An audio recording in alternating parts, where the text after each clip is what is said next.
السلام عليكم ورحمة الله وبركاته. عاملين ايه؟ يا رب تكونوا بخير. وحشتوني يا احلى اخوات في الدنيا. كل سنة وانتوا طيبين، يعودوا عليكم يا رب الايام بخير. اليومين دول هو بتاع التمليح. هنعمل النهاردة الفسيخ عندي بتكات بسيطة جدا، بس والله بيفرق في الطعم. من النهاردة هتبقي استاذة فيه. يلا بينا نشوفوا مقاديرنا عبارة عن ايه. قبل ما نبدأ في اي حاجة هنصلي على الرسول عليه الصلاة والسلام. والناس اللي اول مرة تشوف قناتي يا ريت تنورنا بالاشتراك واللايك من ايديك الاحلى واحلى. عندي هنا 2 كيلو من السمك البوري، هو بتاع الفسيخ. لازم سمك بوري ويكون عندي هنا كويس نضيف وفي نفس الوقت هو طازه، عشان تبقى كده نجاح عندي الفسيخ. هنا بقى في المرحله دي انا بصراحه ما غسلتوش. ناس كتيره بلاقيها بتغسله من ناحيه ودان كده بتبدا تغسله. طبعا انا بصراحه مش عايزه ادخله ميه خالص، عشان في نفس الوقت انا عايزه هنا التنشيف يكون 100%. يعني اجيب مناديل عندي كده مره واتنين، ميبقاش في اثر عندي دم، وفي نفس الوقت ببدأ انشف كويس جدا. هنا مش عايزة فيها نقطة مية. وكمان لو مش حابة تعملي بمناديل الاول وتخليها في الاخر، وتعملي تبدأي تربطيها هنا بكذا حاجة من في الحبل كده، وتبدأي تعلقيها عندك في المطبخ عند رشاقة او ولا حاجة، تنزل الدم بتاعها كويس، وفي نفس الوقت تنشف مع الهواء وكده بتنشف معاكي.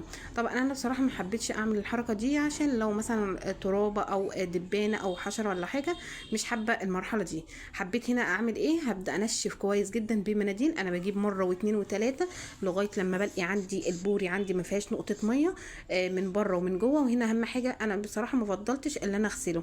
ليه؟ عشان كمان انا لو هحرص كمان واجي اجيب اغسله، وكمان مش عايزه اجيب ميه خالص عند من ناحيه بطنه، مش عايزه له يدخل له نقطه ميه. انا رحت مريحه دماغي جبت مناديل. هي تعبتني شويه، بس بصراحه يعني مش عايزه المرحله اللي هو يبقى فيه نقطه ميه في بطنه ولا حاجه ويعمل معايا عفونه، وفي المرحله دي مش عايزاها خالص. طيب انا جبت هنا بقى ايه عندي، جبت المصفى وببدا هنا حطيت السمكه وحطيت في كمان من ناحيه ودانها كده مناديل، وببدا اسيبها عندي في المصفى اللي عندي زي 24 ساعه.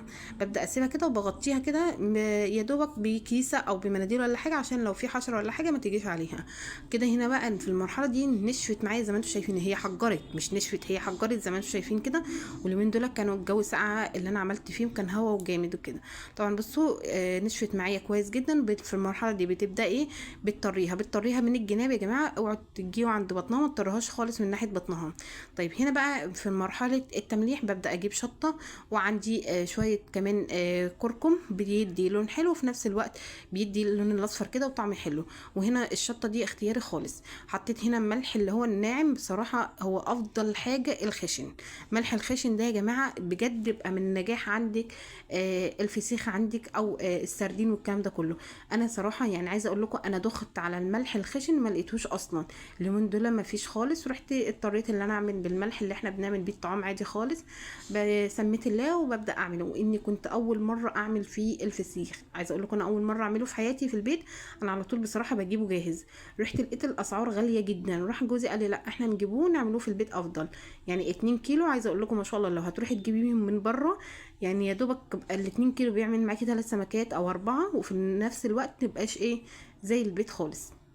طبعا انا هنا خلاص يا دوبك ملحته كده، وببدا احط عندي شويه ملح كده من فوق كمان. وفي المرحله دي ايه عندي الهواء. في المرحله دي عايزه الكياس عندي ميبقاش فيه نقطه هوا خالص. ليه في المرحله دي؟ عشان تبقى معاكي ناجحه كده 100%. هنا ببدا اقصقص الديل كده زي ما انتم شايفين، عشان لقيته هيفتح معايا الكيسه، وهو عشان طبعا ناشف ومتحجر معايا. هنا بقى في المرحله دي ببدا اطلع اي هوا خالص من الكيسه.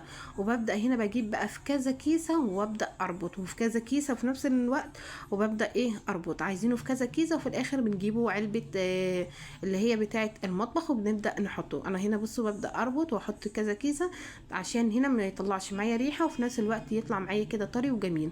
وانا هنا وريتكم ازاي نعملوه. في الاخر ان شاء الله ايام العيد كده بنبدا نفتح عليه. هو بيقعد معاكي من 15 يوم ل 16 او 17. كل ما تقعديه عندك بياخد كده بقى مزبت كده وطعمه جميل، وبقى مستوي معاكي. متبقاش ايه يعني تستعجلي تعملي 15 رمضان ياخد معاكي وقت وتلاقيها السمكيه عندك ناشفه، اللحمه ناشفه. لا احنا عايزينها مزبده كده وجميله. تعمليها ازاي؟ انا عايزه اقول لكم انا عملتها قبل رمضان.